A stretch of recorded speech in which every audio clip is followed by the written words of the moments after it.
Hello everyone, a very good morning to all. Welcome to biology class. So we are discussing about the methods of asexual reproduction. Can you say what are the methods that we discussed so far?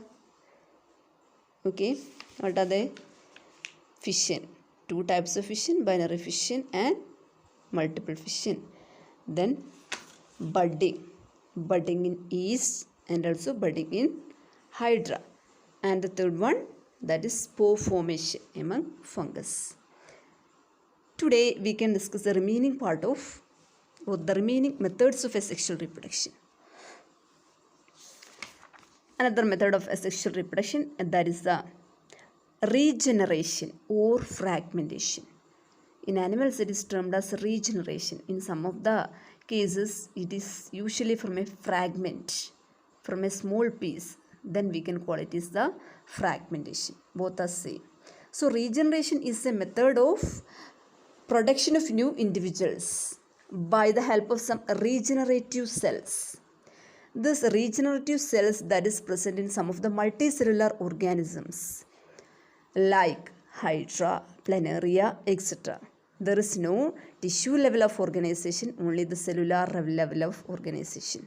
Studied hydra is one of the very simple animal, okay, living organism, and showing only the cellular level of organization. There is no tissue level of organization.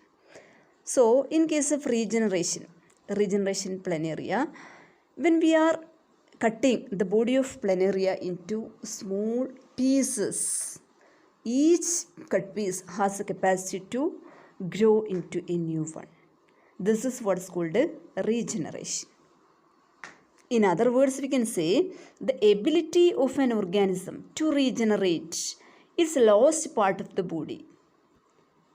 Once more, the ability of an organism to regenerate its lost part of the body. So, if we are cutting the body of planaria into three parts, the head piece has a capacity to regenerate its tail part. The tail part has a capacity to regenerate the head part, and the middle piece can regenerate both tail and head. Then how it is different from fragmentation? In this case of fragmentation, even we are cutting the body of organism into small fragments. Usually this fragmentation is exhibited by algae, fungus, some of the bryophytes, etc. Mainly the algae named Spirogyra that we studied in 7th standard, because Spirogyra has a fragmented body with a spiral shaped chloroplast. When we are cutting each fragmented body into small pieces or small fragments, each fragment has the capacity to produce a new one. This is what is called fragmentation. Then the next method of asexual reproduction, that is a vegetative propagation.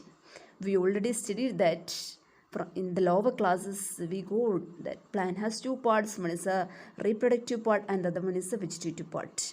So the vegetative parts is usually for the purpose of vegetative growth. So if the new plants are producing from this vegetative parts, then we can call it is the vegetative propagation. So what are the vegetative parts of a plant? Root, leaf, stem, bud, etc. Other than flowers and seeds. That is a vegetative propagation. There are two types of vegetative propagation. One is a natural vegetative propagation and the other one is the artificial vegetative propagation. In natural vegetative propagation, the new parts are usually producing from the root, stem, leaf, etc. For example, carrot, radish, etc. These are the plants that are able to produce new plants from the roots. Whereas in case of the stem tubers of potato, and then ginger, turmeric, etc. The edible part, okay, the edible part under the soil, that is the modified stem. From this stem, the new plants can produce. So all these are the examples for vegetative propagation by stem. Then next is the leaf. One of the examples that we studied from the 7th standard. Are you remembering? The leaf named Bryophyllum. That is Ilamulachi. Both garden variety and wild variety is there. Bryophyllum has the capacity to regenerate its new ones young ones from the margins of leaf.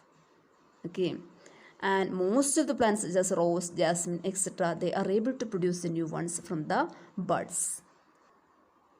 Next, about the different methods of artificial vegetative propagation that we will discuss in the next class. Okay, thank you.